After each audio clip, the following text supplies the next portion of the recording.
Hey, I'm Logan. Welcome to the Space Jam. It's your chance. Do your dance at the Space Jam. All right. What's your name?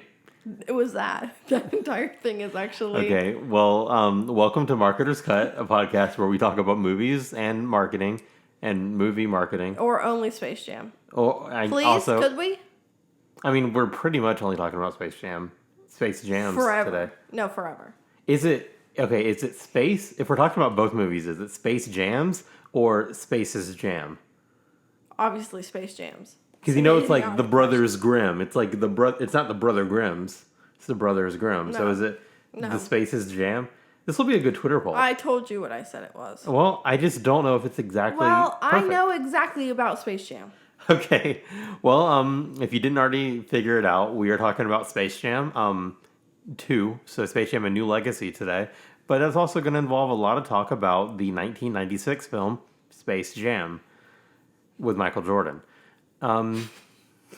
If you didn't know what it was. And also the Looney Tunes, I think, are also in that one. They are. And Bill Murray, little small indie actor. Yeah. Who made an appearance in the first of the Space's Jam. You ready to start talking? I've been ready. Oh, okay. Cool. So Space Jam. Like I said, we're going to talk about the first Space Jam to kind of lay the groundwork for our conversation about Space Jam: A New Legacy. So the 1996 film was directed by Joe Pytka. Here's a synopsis from IMDb. In a desperate attempt to win a basketball match and earn their freedom, the Looney Tunes seek the aid of retired basketball champion Michael Jordan. Good. It's fine. This film opened on November 15th, 1996, so it's like a little bit younger than us. We're just like a month older than this movie. That might tell you a lot about us. It might not. Either way, that's when it came out. So this movie was made on a budget of $80 to $90 million. Let's talk about the opening for this film, because it kind of baffles me a little bit. Does it baffle you? I did the research like a week ago. I can't remember. So the opening for this film, $28 million. And when you adjust that for inflation, about $60 million. So this film opening to the equivalent of what we see now as a $60 million opening weekend. It's kind of wild. No, it does not surprise me. It surprises me because, that's big. Like if a Pixar movie opened at $60 million now, we wouldn't be shocked by it, but we'd be like, that's a very good opening. I thought you just said 28. $60 million adjusted for inflation. That's the whole thing. Well then, yeah. Yeah. The domestic total was $90 million. You adjust that for inflation, you get $187 million. And worldwide, $230 million, again, adjusted for inflation, almost $400 million. So this movie made bank. Yeah, it did. And it's also been extremely culturally relevant for the last 25 years. Wow, this is the 25th. We're coming up on the 25th anniversary of this movie. Yep. Because we are about to turn 25. I shouldn't be shocked by that after talking about how close in age we are to this movie. Yes. Wow, my voice is rough today. Rotten Tomatoes, the score is a 44% on critic. 44% critic score. Mm-hmm. 63% audience score. Oh, wow. I'm not used to recording on a Monday night. What do you think about that Rotten Tomatoes pool? What do you feel about it? I just don't know how you can only give it a 44 critics. Listen, if you watch it now, it's even... Amazing. I enjoy it. It's a bad movie. Nope. I enjoy parts of it, but, I have trouble sitting through the whole thing and enjoying the entire movie. Have you not seen those monsters when they transform? I know, but the beginning you open up... Listen, you open up with, Michael Jordan playing golf. Right? No, I think you open up with him being like a child, like you did with also Space Jam: A New Legacy. But I'm saying in the beginning, he's playing golf, doing his thing. He's retired. Okay, you're right. He did the synopsis does say retired basketball champion. But yeah, we'll talk more about this when we get to the next Rotten Tomatoes section. The cinema score for this film was an A-. Of course. Okay, well, we know how you feel about that. So you want to move on to Space Jam: A New Legacy? Of course I am. Okay. I asked if you wanted to move on. Oh. So I don't know what of course I am. I thought you said, am I ready? Oh, okay. And I am ready. Cool, awesome. So the director of Space Jam: A New Legacy was Malcolm D. Lee. Also the director of, would you like to take a guess, Alyssa? I know what it is because I did the damn research. It's Girls Trip. Yes, a great film about some girls on a trip and what is known as the Big Easy. Please get over the big damn easy. You can listen to our Girls Trip episode to learn to witness me learning what the Big Easy means in real time. It's a good experience. Not really. Okay. Here's the synopsis for the second film. A rogue artificial intelligence kidnaps the son of famed basketball player LeBron James, who then has to work with Bugs Bunny to win a basketball game. It's a good synopsis. Yeah, the only thing misleading, it's not his actual son, it's an actor that plays his son. Okay, yes, it's a film. That's just how movies work. Everyone's like all shocked that his son's not his actual son in the movie, and it's like, yes, that is what Who is? actors Who are. are all these people you're talking to I about didn't see Space people Jam? talking about it. It's like, oh, like I think it's not his actual son. It's like, yeah, it's just an actor. Well, maybe they wanted to just... I mean, Bill Murray was in the first one. Who was an actor? Did he play Bill Murray in the first one? He was a referee. Yeah, he didn't play Bill Murray. Well, he might have played Bill Murray.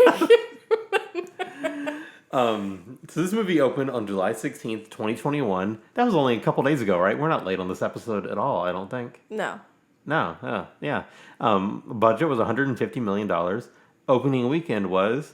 I would do a little drum roll, but I'm not sure how it's going to translate to the mics. Yeah, don't do that, please. Opening weekend was $31.1 million. Now, adjusted for inflation, it's $31.1 million because it came out very recently. Yep. But it's very close to what the unadjusted number was for the original film, and then it's about half of what it was if you adjust for inflation. So, not great in the battle of the two Spaces Jam, you know? No, but it was also released on HBO Max. You're right. So we don't know how many people watched it on there. Obviously, we did. Yeah, we did. Another thing was that it's, you know, in the middle of a pandemic, and theaters are still not back at full capacity. They're running at full capacity, but like people aren't going back to them like they were pre-pandemic. And you know, some people are, but not everyone. So it's harder to like compare movies that are not in this era to any other film. The worldwide gross so far is $53.2 million. You know, I say so far, we're late on our research. That has definitely grown, but as of the first week it was out, the worldwide gross was $53.2 million. Rotten Tomatoes for this one, it dropped on the critic score and rose on the audience score. Mm-hmm. So critic was 32%, audience was 80%. Thoughts?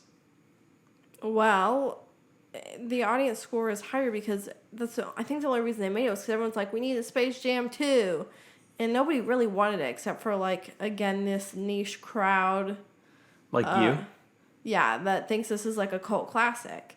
And so, yes, the people who are seeing this, I mean, I don't think a lot of people who saw the first one and didn't fall in love with it are, like, pumped to see this sequel. Yeah, that's fair. I wanted there to be a sequel, but only because I think it's interesting when you see sequels that actually try to like take on the original film in like a unique or interesting or challenging way. I don't think this film did that at all for the original one. So once I saw the first trailer, I was very much not pumped about it. But a lot of people were. 80% audience score. The cinema score was an A-. Same as the original. Yep. So it was interesting. You want to start talking about some real marketing? Of course. Okay, I'm going to read what you put in bold here. In all caps. Can't talk about Space Jam 2 without Space Jam 1, baby. I did say that, yes. Yes, and we are going to talk about Space Jam 1. So I might have known this kind of like in the back of my mind, but not like, I don't know. It wasn't something I actively thought about. But Space Jam, the movie, came from a Nike ad. So the whole idea, everything started... A series of Nike ads. A Nike ad campaign, like a series of Nike ads. There was some commercials for Air Jordan titled Hair Jordan, and you know, like hair, a rabbit, and Aerospace Jordan. The Hair Jordan one is where Michael Jordan and Bugs Bunny face off against some basketball duds and beat them in Looney Tunes ways. And, it's obviously an ad for Air Jordan. And then the Aerospace Jordan ad is where Bugs Bunny and Michael Jordan face off against Marvin the Martian and his alien henchmen to stop him from stealing Nike shoes. Interesting, cool ad campaign. Another thing to kind of mention I'm going to bring up here is that Looney Tunes themselves originated as a way to like promote Warner Brothers films and music and stuff. If you look at like Looney Tunes, like it's not spelled like cartoons, it's spelled like music tunes. It's like that's how they originated. I think over time they became a lot more than that. We need to stop right now. No, don't pause the podcast, okay. you dumbass. I just realized it all makes sense now. I have never realized that. You know, when you're a baby, you have like a theme. It's like your baby theme. Yeah. Mine was Looney Tunes. Just a month before Space Jam came out. Well, Looney Tunes were really in then, huh? So that means that really subconsciously my parents were probably like, man, that Space Jam looks cool. Or they didn't, and then I just ended up liking Space Jam because I, as a baby, was told that I like Looney Tunes. Do you see how that makes a lot of sense for like my whole entire life? Yeah, it does answer a lot of things. Wow. Okay. Well, moving on. You can't say that wasn't important information. It was important. It was important information. Moving on, to kind of summarize this last little bit, everything involved in Space Jam came from a commercialized sort of effort, an ad. Or something to help promote films or music in your films and stuff. So... Which is what this whole podcast is about. Yeah, it's actually nice. It's nice to talk about something like this. It also brings up an interesting conversation when you start getting into Space Jam 2, where people are like, it's just an ad for Warner Bros. Media. Which I guess, yeah, sure, it is. But could we honestly have expected anything different? It's a good point. I mean, it comes from the first one. Yeah. You got to make it related. One thing I do want to point out is that the director of those, the Air Jordan and Aerospace Jordan ads was Joe Pytka, and he did go on to direct the full film as well. So that's really cool. And I don't think it's something you see a lot today. Like people directing full-on film versions of their thing. Now, what I would like to do, here, talk about something real quick. Do you have something you can talk about Space Jam related? I want to look something up real quick. Yeah, I can. So the other day, obviously my targeted ads on Facebook are for Build-A-Bear. Why wouldn't I get Build-A-Bear? Logan's laughing because he knows. I literally was crying when I saw this. I, for a long time, have wanted the Baby Yoda Build-A-Bear, obviously. But then I saw that they had Space Jam Build-A-Bear things. And so soon, I don't know when, but whenever I can myself go physically to a Build-A-Bear store, I am going to build a Baby Yoda, a Grogu. And then I'm going to buy my Space Jam uniform. And I am going to take off his robe, and I am going to put him in the basketball outfit. And maybe I'll make videos of him, like, dunking and stuff like that. I don't know. But I think it's going to be so funny to the point where I cried when I found out because I thought it was very hilarious. That is a great story. Makes me very worried to be living with you. So I can't find the information right now. But one thing that I think is very similar to what Space Jam is Uncle Drew. Do you know what Uncle Drew is? Kind of, yes. I remember when it came out.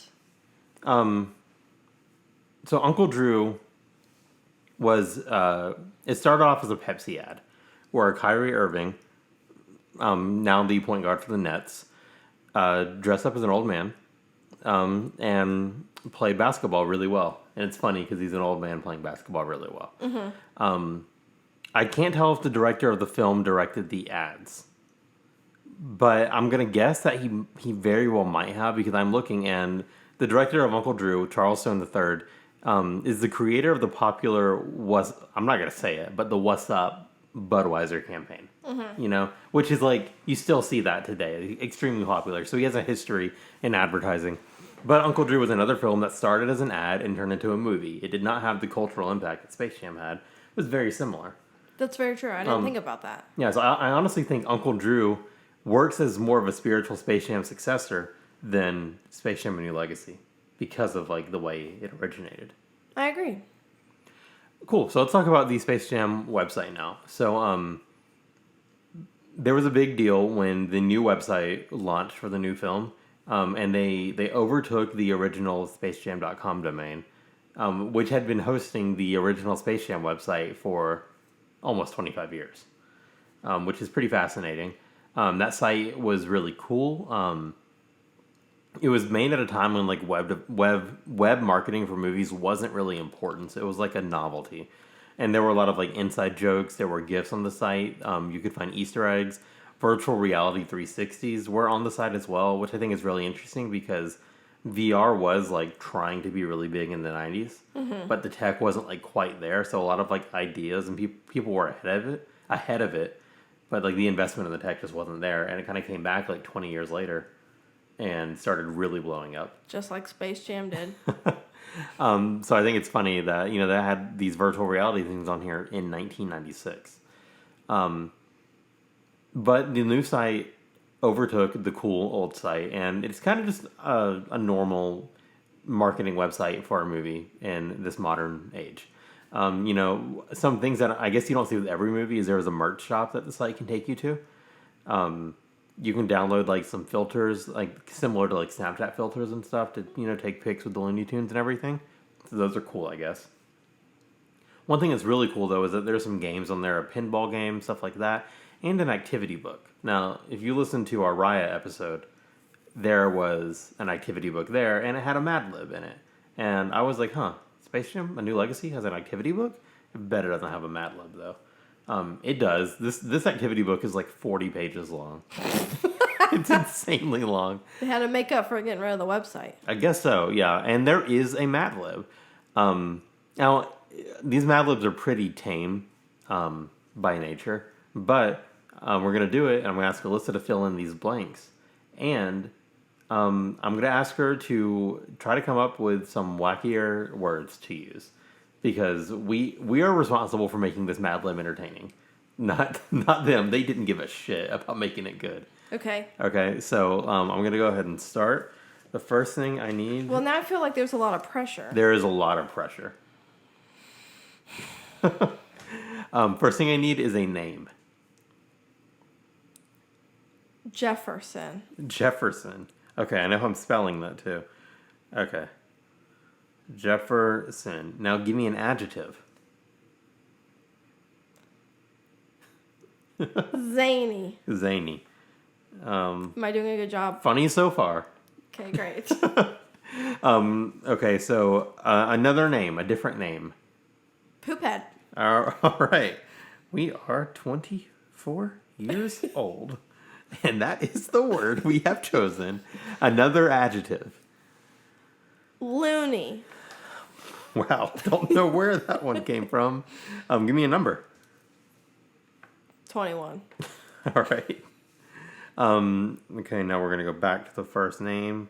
Give me a noun, place. Noun, place? Like a place, a place.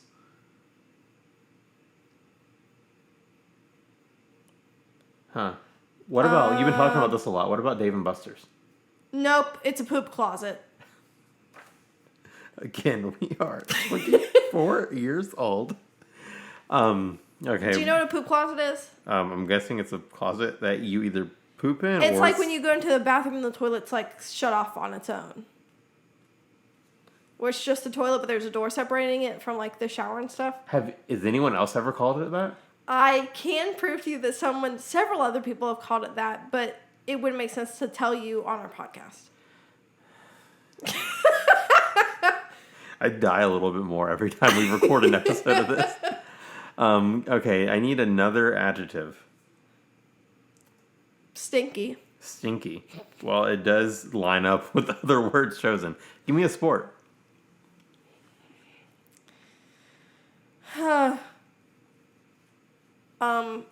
Horse jumping. Please don't laugh when I Look, say that. it's funny because I know that has like a real name. Like it's something people do. You know, like the horse girls everyone has in their high school. Like they do the horse jumping. The horse jumping. Yeah. But it's not called that. It has a name. But we're gonna call it horse jumping because I don't know what it is. Okay, so last thing is a verb ending in ing. I'm gonna say. Come on. But you're putting too much pressure. Sharting. All right. It's a little deviant from the other words. Okay, here we go. Let's read this. Professional basketball champion and global icon Jefferson goes on a zany... Sorry, can you call him Sir Jefferson? Professional basketball champion and global icon Sir Jefferson goes on a zany adventure alongside timeless tune Poophead in the animated live-action event Space Jam: A New Legacy.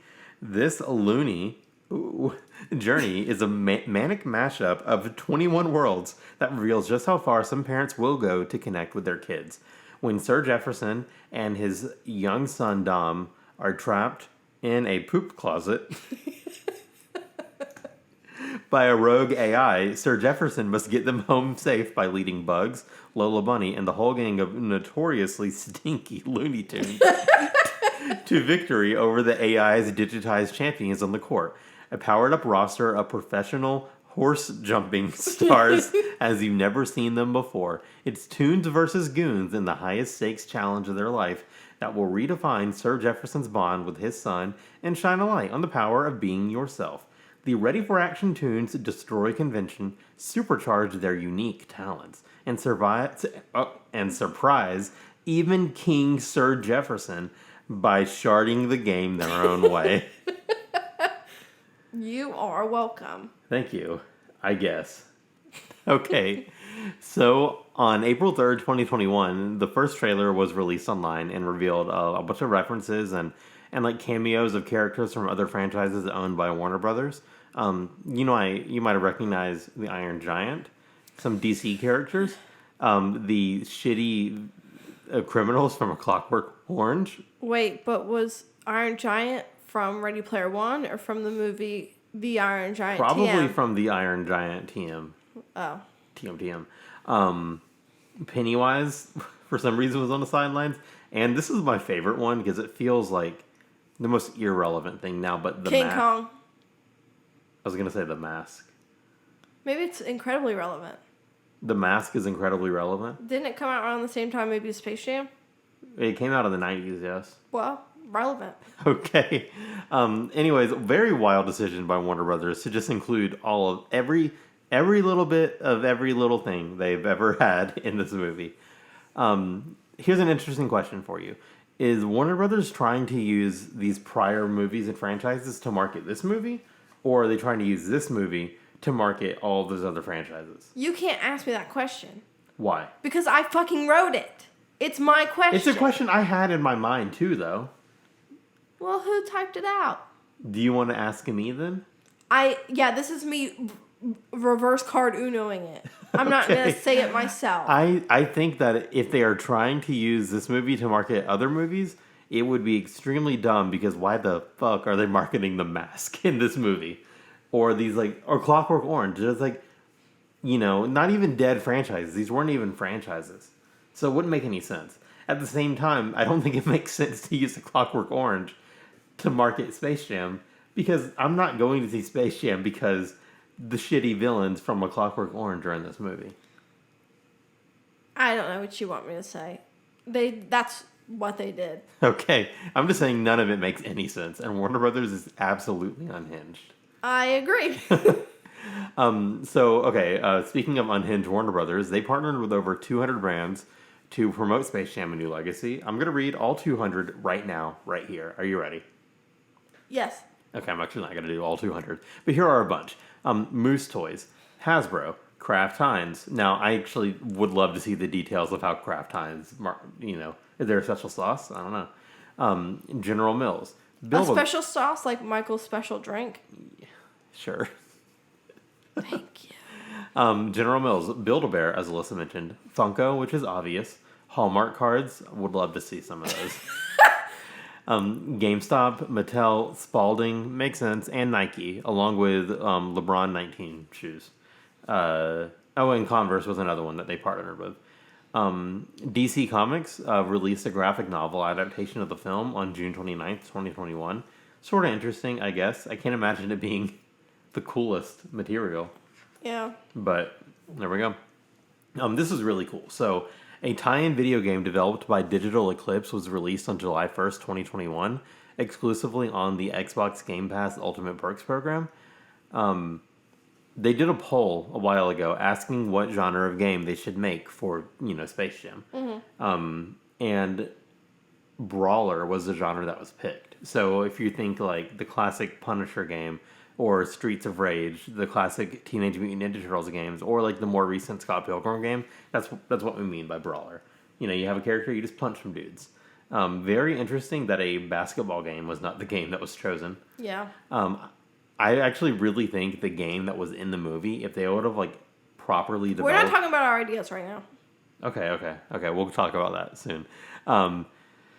And, McDonald's launched a limited time campaign with Happy Meal toys for Space Jam. I have a picture on my phone that I took inside of McDonald's. I will post that on our Twitter so you guys can take a look at these toys. It's just figurines and they have a ball. They're not special, really. Not at all cool. We talked about the trailer a lot. We can briefly talk about the poster and that it's like... the most boring ass poster ever. Not even like a basic. It's not even like a basic poster. It's not even like talking heads. It's just all them standing in front of the word Space Jam. Yeah, it's pretty standard. Not even standard. I don't think it's a good poster. I don't like the like weird gradient background either. It looks like cheap almost. Yeah, I agree. Something about it just makes it look illegitimate, I guess. But yeah, that's all the Space Jam marketing, and that's not all. There's a shit ton of Space Jam marketing stuff, but that's all the interesting stuff that we wanted to talk about in this podcast. Yes. So now we're going to jump into our ideas. Do you want to start, or should I start with my game idea? I'm gonna take your game idea because I actually had it before you did. That is so rude of you. I talked about it with a 12-year-old, and he actually told it to me, but I have an interesting twist on it. So, sometimes you have your mobile apps, and they're free. And everyone falls in love with them. And why? I don't know. People love Flappy Bird. And then they deleted it. And that made it even more desirable. Remember when we played Trivia Crack senior year of high school? And we'd be in class and we'd playing Trivia Crack with each other? Do you remember when like iPods and iPhones were like selling on eBay? Because they had Flappy Bird installed on it? I did not know that happened. What I'm saying is that you could make this game like the movie had, but for mobile... You can play with friends. Sorry, what was that? Mobile. And also, they could have maybe they could throw some of the weird fucking characters in it. And that would be kind of what makes it different, is that they also have all these, you can fucking play as Harry Potter against Bugs Bunny. Why? Don't know. But why not? Okay. And it'd be kind of cool because these characters are loved, but it's supposed to be about Space Jam. But in this, it's like, well, that's cool because I can do my own thing. And if you make it very big about, like, playing with your friends and it being very accessible to people and it being almost like, obviously you can't compare it to Among Us, but, like, something that you can easily play with all your friends is a really fun game. Maybe you have to communicate as well. It would really bring up the movie. I wonder if this wasn't even possible because 2K owns the rights to making, like, NBA-related games. It's a Warner Brothers related game. Well, yes. But also it's sort of NBA related. You don't need to put LeBron in there. But then why is it Space Jam? Well, everyone knows you can't do LeBron. I mean, why don't they make any double NCAA games anymore? Well, because athletes couldn't make money off their own likeness. But now they can. Well, everyone knew that you couldn't do that even if you wanted it. So people know if they want LeBron, they just can't have him. Okay, well, that was my idea. No, it was not. Well, I mean, it kind of was. Well, I did it better. Sure. But now I need to come up with more ideas. I think it was really cool. I mean, one thing that does help the film in the marketing is, like, including these other NBA and WNBA players in it. Because, people see... Or these players bring, like, a fan base with them already, So it's really cool to see that. I swore I marked down the other players that were in this. You did somewhere. Now, why wasn't Bill Murray there? I think that would have also brought a whole new shindig to it. Or really, like, why weren't the Monstars also fighting? We get a glimpse of them. I really want to see the Monstars do their thing. And I agree. That would have been really cool. They weren't the little things that turned into the monsters in this movie, though? Yeah. The monster. I don't know what they're called when they're not Monstars, but I Yeah. just keep calling them Monstars. One thing that, yeah, I mean, you're right about the Bill Murray thing. It would have been cool to have, like, a Bill Murray-like character. Like, another... The acting in this movie is not great. Even Don Cheadle, like, it looks like he's having a good time, I guess. But I just don't think... I don't think they let him have a good enough time. If that makes sense. Because he was, like, the villain. So I think you need someone else who's, like, not on that villain side to kind of take the role. Like, an established actor coming in and doing cool shit alongside LeBron. You know what I'm saying? Yeah, I can see that. That would have been really cool. Again, like the other players in this movie, I know they had Damian Lillard, Klay Thompson was in it. They had Nneka Ogwumike from the WNBA in this as well, and I can't remember the other person's name in it, but really cool. It'd be cool to do something. I don't know. I feel like they didn't market them a bunch before the movie came out. Yeah, they didn't. Because, like, the only reason I think I knew who was in it was, like, of casting announcements and stuff. But I feel like I kept having to be reminded that, like, Damian Lillard is in this. So, they should have done more. They should have let those other stars shine. I think actually incorporating the actual NBA in a better way would have been cool. Yeah. That's what the original did. It, like, showed actual NBA games happening and the Monstars, like, taking over players. Yeah, I agree. That was really cool. Yeah, and then it showed, like, the commissioner, like, shutting the league down because, like, they don't know what's happening to their players. And it added this, like, level of real-world-ishness to it that this movie didn't really have a lot of at all. So I think incorporating a lot more of that could have opened up the opportunity for some more interesting marketing stuff. Now, to add on to that, if Scottie Pippen would have fucking been on there and Dennis Rodman in this new one, like they were just fucking there, maybe on the sidelines cheering, we see them for a second, I would have lost my shit. How fucking good would that have been? Look, Kareem Abdul-Jabbar should have been in it because this man will cash a check. He was just in Dave. Like, if they would have asked him, I bet he would have said yes. Was he in the first Space Jam? I don't think so. I don't think so either. No. I think he was before the time of the first Space Jam. Yeah, he was. I'm not an expert on that era of the NBA, but he was like 80s-ish, 70s, 80s. I don't know. He was before the time of like the Jordan Space Jam era. Mm-hmm. You mean of the Alyssa Space Jam era? Yes. I don't really have a lot of other wild marketing ideas for this because like they did everything that you could ever possibly want to do. I do want to, like, before we end the episode, talk about one thing. Okay. The next Space Jam. So, obviously, we went 25 years in between movies. If this one is successful, they're not going to let it go 25 years before another Space Jam's made. They're just, you saw what this one looked like. Like, they're not, like, saying, oh, yeah, we accomplished our artistic vision. We are done. We're hanging up our Space Jam badge. Okay. What do you think the next Space Jam would look like? Do you think it's going to be the same? Do you think it's going to be another basketball star that's like currently in the NBA that is going to like take the mantle of the next Space Jam playing with Looney Tunes? Do you think it'll be LeBron again in like a couple years? No, if they did LeBron again, that'd be awful. I think it would be pretty boring. Now, here's another thing. Do you think a new sport would be interesting? I would be very interested in different Space Jam sports.